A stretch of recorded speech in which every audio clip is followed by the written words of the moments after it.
The card reader doesn't beep the first time. You already know what that means. Not in a panic way, in a tired way. On paper, you're doing fine. That's the dangerous part, because no one warns you how thin the floor really is. Until you're the one moving money at midnight, hoping it clears before morning. The card reader doesn't beep the first time. It just sits there, screen dim, thumbprint smudged by 100 other hands, like it's deciding whether to bother. The line behind him shifts. Someone exhales too loudly. He taps the card again, harder than necessary, as if pressure might convince it. Still nothing. He already knows what this usually means. Not in a dramatic way, in a tired way, the kind of knowing that settles into your shoulders before your brain finishes the sentence. The cashier doesn't look up yet. She's still scanning. Milk, bread, eggs, a cheap pack of chicken that was on sale because tomorrow it won't be allowed to be sold. The total hangs there. Not huge, not small, just specific. He slides the card again. This time the machine chirps, sharp and final, and the cashier finally looks up. Not annoyed. Worse, neutral. She turns the screen slightly so he can see it, even though he already can. Declined. He says, 1 second. Like time is something he can negotiate with. He opens his phone. The banking app spins longer than it should. The line behind him stops, pretending not to watch. He transfers money from savings to checking. It's a number he recognizes. One he's moved back and forth so many times it barely feels real anymore. He taps confirm. The app says it'll take a moment. The cashier waits. She's good at waiting. This isn't her first version of this moment today. If this feels familiar, you'll want to stay. The transfer completes. He taps the card again. This time it goes through. The machine beeps like nothing was ever wrong. The receipt prints. The line exhales in unison and moves forward. He gathers the bags and leaves, and no one claps. No one notices. That's how these things work now. Outside, the air is colder than he expected. Or maybe he just forgot to check the weather again. He loads the groceries into the trunk and stands there a second longer than necessary, staring at the plastic bags like they might start explaining themselves. On paper, he's doing fine. That's the dangerous part. He has a job. Not a dream job, not a nightmare either. Pays on time.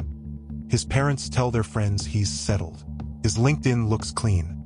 Promotions come with small raises and bigger expectations. Nothing dramatic. But every month, the same quiet math repeats. Rent goes out first. Always rent. Then utilities. Then the minimums. Always the minimums. Credit cards that started as backups and slowly became infrastructure.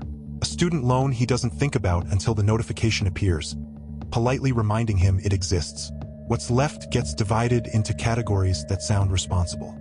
Groceries, transportation, savings, emergencies. Savings is the funniest one. It's real, technically, but it's also the same money that keeps bailing him out when checking hits 0 2 days too early. He doesn't tell anyone that part. At work, they talk about long-term planning, 5-year trajectories, skill stacking, optionality. Someone mentions buying a place while rates are still reasonable. And everyone nods like that sentence still means something. He nods too. What he doesn't say is that his optionality lives on a credit limit.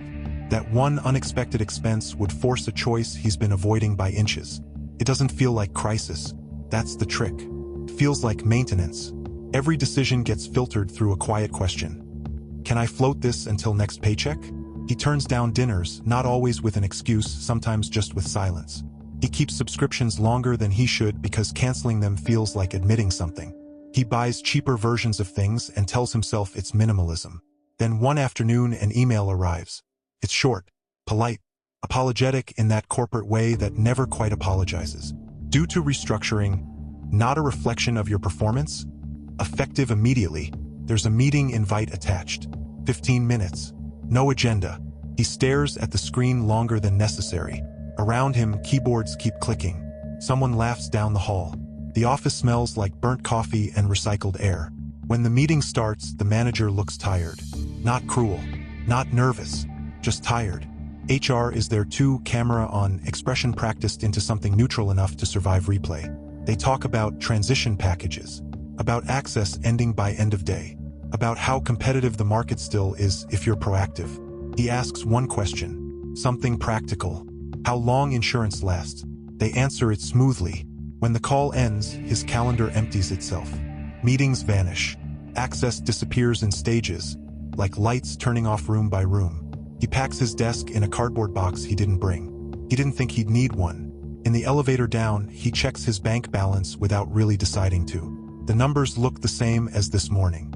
That's the second trick. Nothing changes right away. The first week feels almost like a break. He updates his resume, sends applications, reconnects with people he hasn't talked to in years, opening conversations with careful optimism. Just exploring options. Seeing what's out there. The severance hits his account, and for a moment the pressure loosens. He breathes differently, buys better groceries, stops moving money between accounts quite so often. Then the interviews stretch out. Weeks pass. The response is thin. Automated rejections arrive at odd hours, like they're embarrassed to be seen. Rent doesn't care. Minimums don't care. The second month is quieter. He stops checking his email first thing in the morning. He starts checking his balance more often instead. He tells himself he's still okay, that this is what the savings are for, that this is temporary. Then the car makes a noise it hasn't made before. Subtle at first. A sound you could ignore if you wanted to. He turns the radio up. The sound persists anyway, patient. The mechanic doesn't rush the diagnosis. He lifts the car, pokes around, frowns thoughtfully. Finally, he wipes his hands and gives a number. Not outrageous, just enough. He nods like he expected it. Uses a credit card without drama. Tells himself it's fine. That night, he opens the banking app and doesn't transfer money this time. He just looks. This is the part most people miss. Not the layoff. Not the bill. Not the rejection emails. It's the moment when the future stops being abstract and starts itemizing itself. He starts doing a different kind of math. How long until savings hits zero? Which card has the lowest interest? What happens if he pays less than the minimum?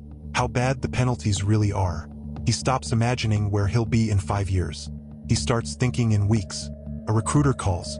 The role is similar to his old one, but the pay is lower. The benefits are thinner. The title slides backward instead of forward.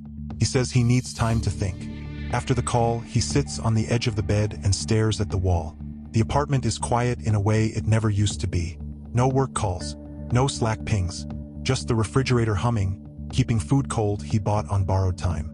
Saying no feels like dignity. Saying yes feels like survival. He waits 2 days, then emails back. He accepts.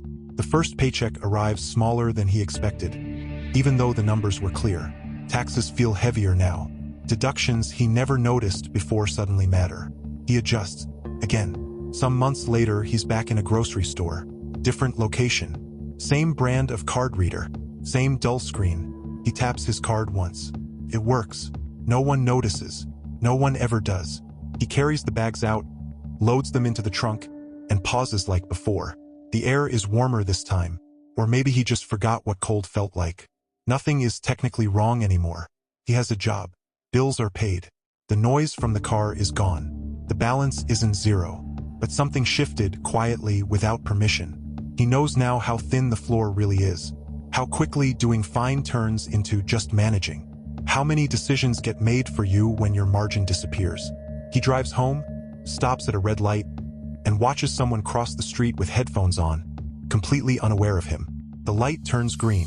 He goes, "If this stayed with you, say something in the comments." We tell stories like this here.